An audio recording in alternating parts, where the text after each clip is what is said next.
Now we shall begin. You should answer the questions as you listen, because you will not hear the recording a second time. Listen carefully.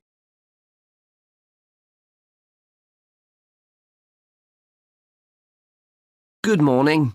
I'd like to book a coach to London. I was hoping you had something available this Saturday afternoon. Good morning, sir.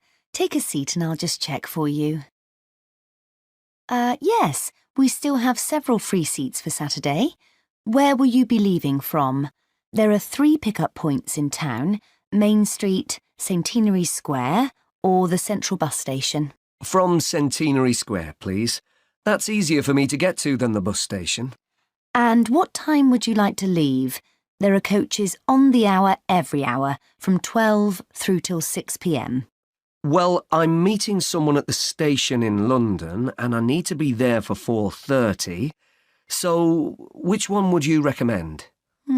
Well, there's one leaving at 1 that arrives at Victoria Station at 4:10, if that's any good. Traffic is usually quite light at the weekend and the drivers tend to make good time, so I think you'd certainly be there for 4:30. OK, that sounds just right. I think I'll take that. I can always phone ahead if I'm going to be late. And when are you returning, sir? Actually, I'm not sure when I'll be coming back, so I won't book a return ticket, just one way. I can always book you an open return if you'd like. You can use this at any time within the next month, as long as you contact us first to reserve a seat. Well, there's a chance I might be getting a lift back, you see, so I'll just pay for one way. I don't want to buy a return if I don't need it. OK, no problem. Are you travelling alone? Just the one ticket, please. I'm going down to visit my daughter at university. My son's meeting me at the station, so it's a proper family reunion. Very nice. OK, well, I can book that for you if you like, sir. That'll be £23.50. Now, I just need to take down some details. Can I have your name, please? Yes, it's Matthew Upton. That's U-P-T-O-N. And your address? 34 Allesley Road. Allesley, that's A-L-L-E-S-L-E-Y. And your telephone number? 01732 558 997. And your email address. We'll use this to send confirmation of your travel details. matt257@yahoo.co.uk. OK, thanks. Before you hear the rest of the conversation, you have some time to look at questions 8 to 10.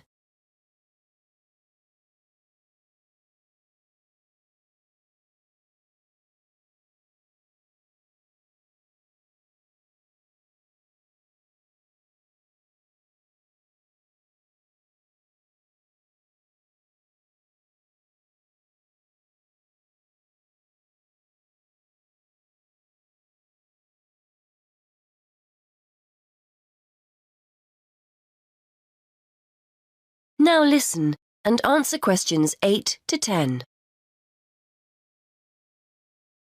Before I forget, I'll be taking a little luggage. Is there a set luggage allowance? We offer a very good luggage allowance. You can take 2 suitcases as long as they're no more than 20 kilos each. That's 40 kilos in total, and 1 small item of hand luggage on the coach. Most people find that more than adequate. Any additional items carry an extra charge of £10 for each bag. I certainly won't be taking that much, so I should be OK. I was worried I might be taking too much. Would you like travel insurance included with your ticket? It's an additional £2. No, I don't think so. No problem. It's not compulsory. OK. How will you be paying? Actually, I've been having trouble with my debit card today, and I've left my chequebook at home, so I'd better pay in cash. You'll give me a receipt, won't you? Certainly, and we'll send confirmation to your email address as well. So that's £23.50, sir. If you just wait a minute, I'll print you off a receipt.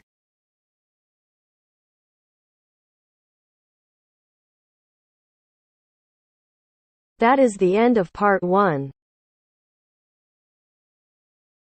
You now have half a minute to check your answers.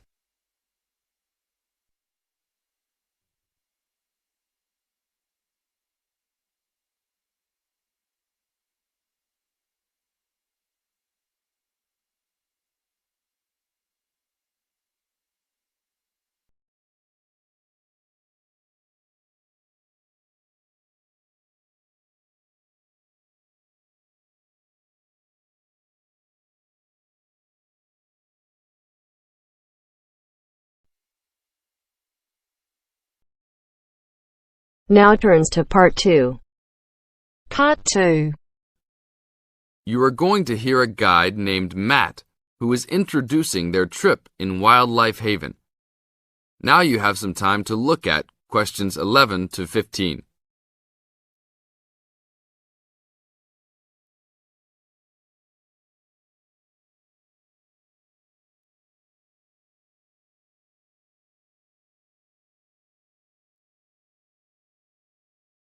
Now listen to the first part of the introduction carefully and answer questions 11 to 15. Well, good morning, everybody. My name's Matt, and I'm one of the 3 guides here at Wildlife Haven. Our job is to make sure that you all have a great time here with us and go home feeling happy and relaxed. As you can see, we're away from the city in a remote area between a national park and the sea. To encourage you to relax, there are no radios or TVs, and the only phones and newspapers are in the office. So, if peace and quiet is what you've come for, this is the place to be. From your cabin on the hill, you'll find you have the national park behind you, and you can look out from the sea from your front balcony. Your luggage will be unloaded from the bus and taken to your rooms in a few minutes. Once you have picked up your key at reception, please locate your room and check that all your luggage has arrived. The daily program here at Wildlife Haven is flexible and only as demanding as you want it to be.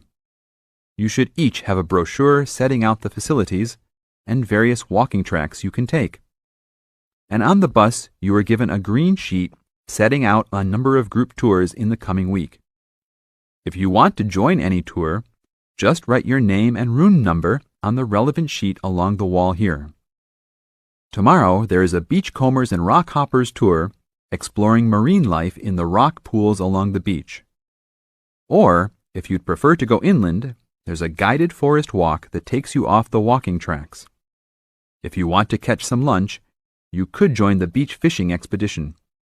And at night, you'll see there is a moonlight forest walk that leaves each night at 7 p.m.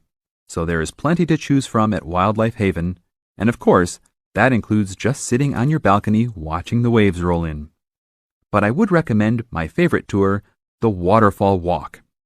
This departs at sundown each day and also provides the opportunity to have a moonlight swim.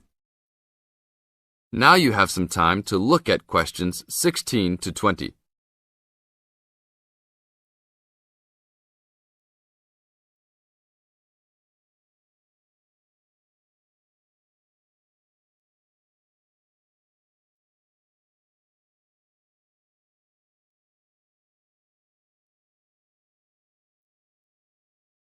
In the second part of the introduction, you are going to get some advice from Matt. Listen carefully and answer questions 16 to 20. You've chosen to visit us in January, which is one of our hotter months. And although you may be tempted to wear a minimum of clothing, you should always take precautions against injury, particularly in the national park. This includes sensible footwear. You'd be surprised how many of our guests ignore this advice and end up being sorry. And socks are a good idea too. And even though you might be under trees a lot of the time, it's a good idea to wear a hat in this hot climate. There's no need to be too concerned about walking in the national park, provided you use common sense. It's true that there are poisonous spiders in the park, but they are really more frightened of you than you are likely to be of them.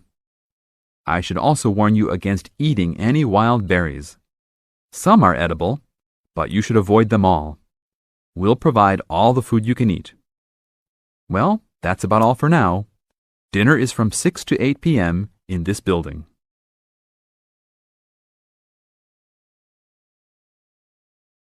That is the end of part 2. You now have half a minute to check your answers.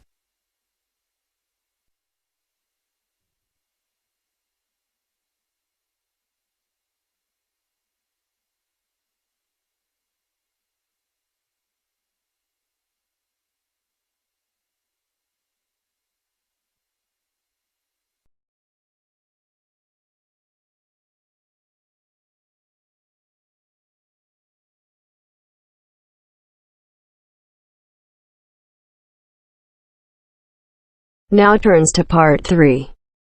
Part 3. You will hear a conversation between a student, Kayana, and a professor about an assignment.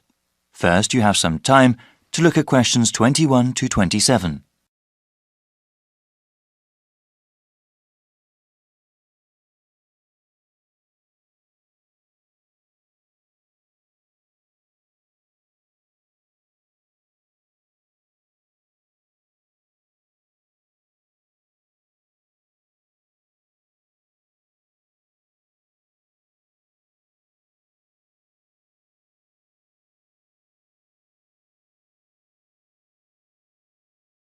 Now listen carefully and answer questions 21 to 27. Hi, Dr. Reed. Are you busy right now? Do you mind if I come in for a second? Hey, Kiana. No, I don't mind at all. Thanks. I just wanted to say that I'm enjoying your urban studies course and that I'm having some trouble with the first assignment. Okay, no problem. What do you want to ask? This is my first time writing a paper of this length. All right, what sort of trouble are you running into? Well, writing more than 10 pages is actually turning out to be quite a task. I've been rereading some of the material, and I'm just not sure how to approach the assignment. Yes, it takes some time to get used to academic writing assignments. More time than I expected, really. I also want to do a really good job on the assignment. I don't want to put a half-hearted effort into it.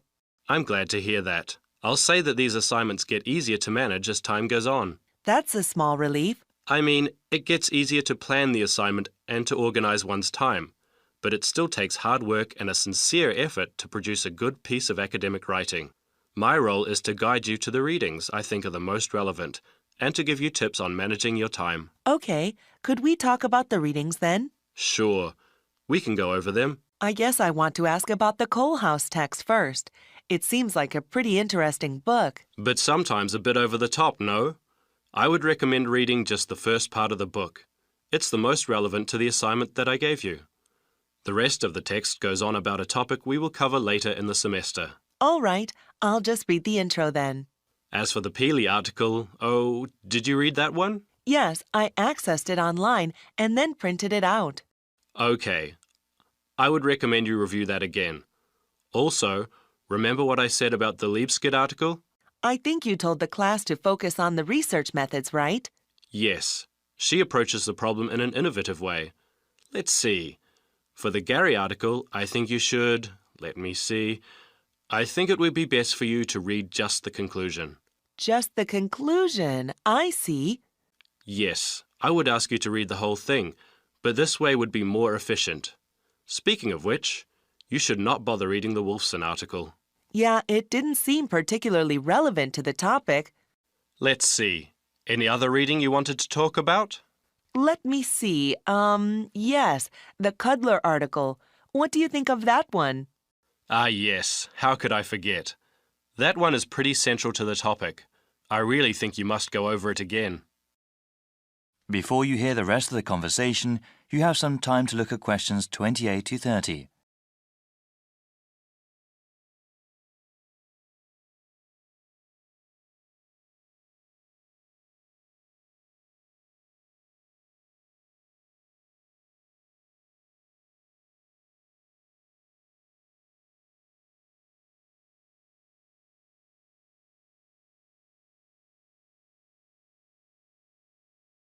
Now listen and answer questions 28 to 30.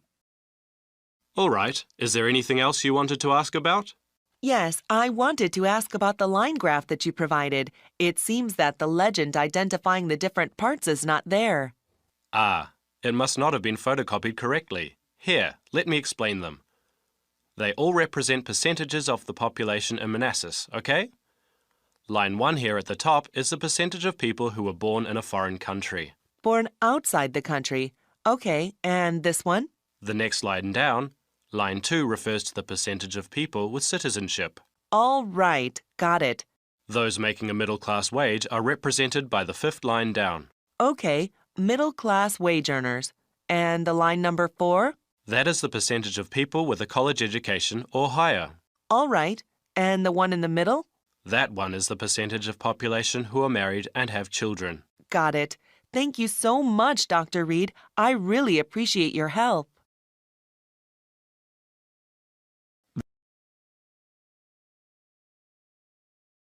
That is the end of part 3. You now have half a minute to check your answers.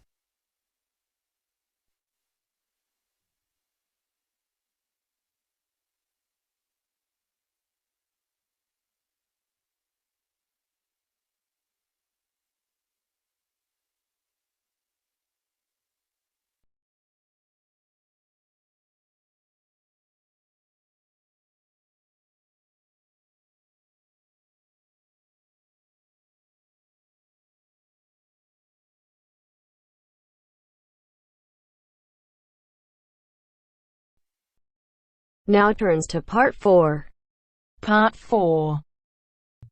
In this section, you'll hear a lecture on coral reef. First, you have some time to read questions 31 to 40.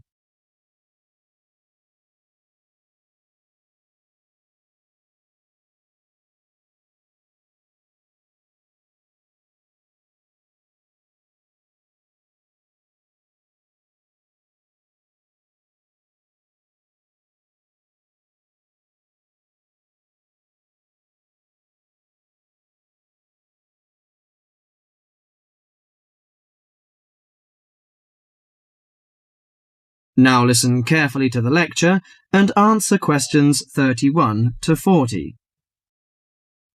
Do you fancy diving in the wonderful world of coral reefs, green sponges, colourful fish and red crabs? It is a rich garden beneath the waves. But how much do you know about the corals? Are they animals or plants? What are the threats to coral reefs? Today, Mr. Tim Harford, Executive Director of the Coral Reef Alliance, is going to introduce the facts about coral reefs. Good afternoon, everyone. Coral reefs are one of nature's most magnificent creations. It is filled with thousands of unique and valuable plants and animals. Over 1/4 of all marine species depend on healthy coral reefs. Humans also depend on coral reefs.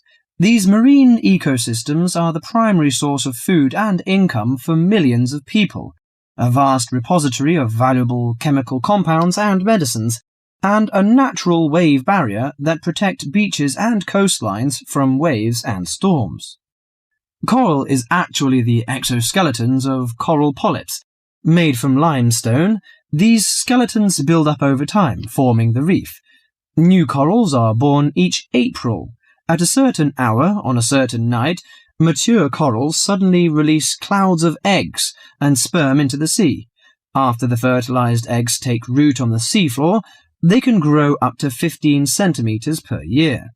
Coral reefs are present in the waters of over 100 countries. These are warm, 18 to 29 degrees centigrade, shallow, sunny regions primarily between the tropics of Cancer and Capricorn. Only clear, warm salt water can support a coral reef. And because sunlight is crucial to the reef's survival, the water must also be shallow. The algae that grow on coral provide much of the coral's food. In deeper water, algae cannot get the sunlight they need to grow. Most coral reefs are in the tropics because natural conditions there are perfect. In their modern form, coral reefs have thrived on Earth for over 50 million years. In recent years, however, more than 11% of the world's reefs have been lost, with another 16% severely damaged during the El Niño event in 1998. Up to 32% of coral reefs may be destroyed by human activities in the next 30 years if we do not take action now. Corals and coral reefs are extremely sensitive. Slight changes in the reef environment may have detrimental effects on the health of entire coral colonies. These changes may be due to a variety of factors. One of the greatest threats to coral reefs is human expansion or development. As human population increases, so does the harvest of resources from the sea. Due to overfishing, reef fish populations have been greatly decreased in some areas of the world. The removal of large numbers of reef fish has caused the coral reef ecosystems to become unbalanced. As we know, corals are also very popular as decorations. A large amount of the most healthy corals are selected by commercial collectors. They sell the corals to souvenir shops, where a large number of tourists wait to purchase them as decorations or souvenirs. Coral reefs also receive much damage from both commercial and private vessels. The leakage of fuels into the water and the occurrence of spills by large tankers are extremely damaging to local corals.